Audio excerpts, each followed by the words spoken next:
എപ്പോഴും അപകടം വരാൻ ചാൻസ് ഉണ്ട്. രണ്ടുപുറം ജനങ്ങൾ അങ്ങോട്ടും ഇങ്ങോട്ടും പോകുന്നത് ശരിയല്ല. ഇതിലെ കാൽനട യാത്രക്കാർക്ക് ഇപ്പൊ ഭയങ്കര ബുദ്ധിമുട്ടുള്ളത്.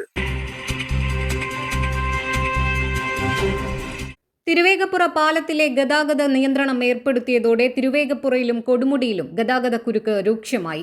തിരുവേഗപ്പുറ പാലത്തിൽ ബസ് ഉൾപ്പെടെയുള്ള വലിയ വാഹനങ്ങൾക്ക് നിയന്ത്രണം ഏർപ്പെടുത്തിയതോടെ തിരുവേഗപ്പുറയിലും കൊടുമുടിയിലും ഗതാഗതക്കുരുക്ക് രൂക്ഷമായി.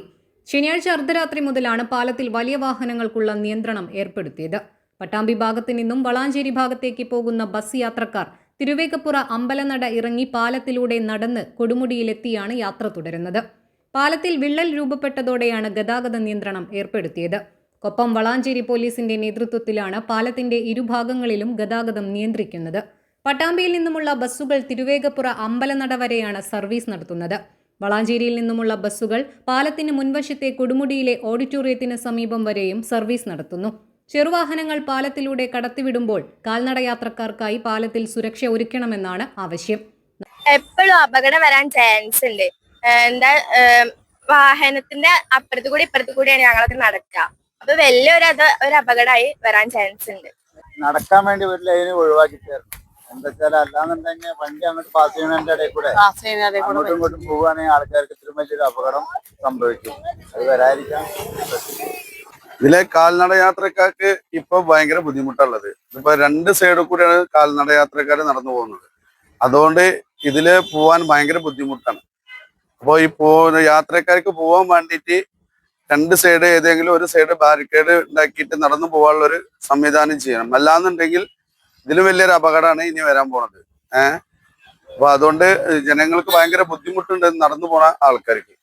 ഇപ്പൊ കാൽനട യാത്രക്കാർക്ക് നല്ല ബുദ്ധിമുട്ടാണ്. കാരണം ഇപ്പൊ വണ്ടികളുടെ ഇടയിൽ കൂടെ ആൾക്കാർ പോയിക്കൊണ്ടിരിക്കുന്നത്. നടക്കാനുള്ള സ്പേസും വണ്ടി ഓടാനുള്ള സ്പേസ് ഇല്ല. പാലത്തിന് കൂടെ രണ്ടിലൂടെ സ്പേസ് ഇല്ല. അത് നല്ല ബുദ്ധിമുട്ടാണ്. ഞാനിവിടെ തിരുവേഗപ്പുറ ആൾ തന്നെയാണ്. നമ്മുടെ അടുത്തുള്ള സ്ഥലമാണ്. അപ്പോൾ അവിടെ ഒന്ന് നോക്കുമ്പോൾ പ്രയാസം അനുഭവപ്പെടുന്നത്. നടപ്പാതയില്ലാതെ പാലത്തിൽ ചെറുവാഹനങ്ങൾ കടന്നു പോകുമ്പോൾ ഇതിന് വശം ചേർന്നാണ് കാൽനട യാത്രക്കാർ നടന്നു പോകുന്നത്. ഇത് അപകട സാധ്യതയ്ക്കും ഇടവരുത്തുമെന്നാണ് ആശങ്ക. കുട്ടികളും സ്ത്രീകളും ഉൾപ്പെടെയുള്ളവർ വലിയ ഭീതിയോടെയാണ് പാലത്തിലൂടെ കടന്നു പോകുന്നത്. കാൽനട യാത്രക്കാർക്ക് സുരക്ഷയൊരുക്കണമെന്ന് അധികൃതർ അറിയിച്ചിരുന്നുവെങ്കിലും ഞായറാഴ്ച കാര്യമായ സംവിധാനങ്ങൾ ഒരുക്കിയില്ലെന്നാണ് ആക്ഷേപം. തകർന്ന പാലത്തിന്റെ അറ്റകുറ്റപ്പണികളുമായി ബന്ധപ്പെട്ടിട്ടുള്ള കാര്യങ്ങളിലും തീരുമാനമായിട്ടില്ല. വിദഗ്ധ സമിതിയുടെ പരിശോധനയ്ക്ക് ശേഷമേ തുടർ നടപടികൾ ഉണ്ടാവുകയുള്ളൂ എന്നാണ് അധികൃതർ വ്യക്തമാക്കുന്നത്. പാലം പൂർണ്ണമായും ഗതാഗതയോഗ്യമാക്കാൻ സമയമെടുക്കുമെന്നത് തന്നെയാണ് അധികൃതർ നൽകുന്ന സൂചന. News desk 3 Max Live.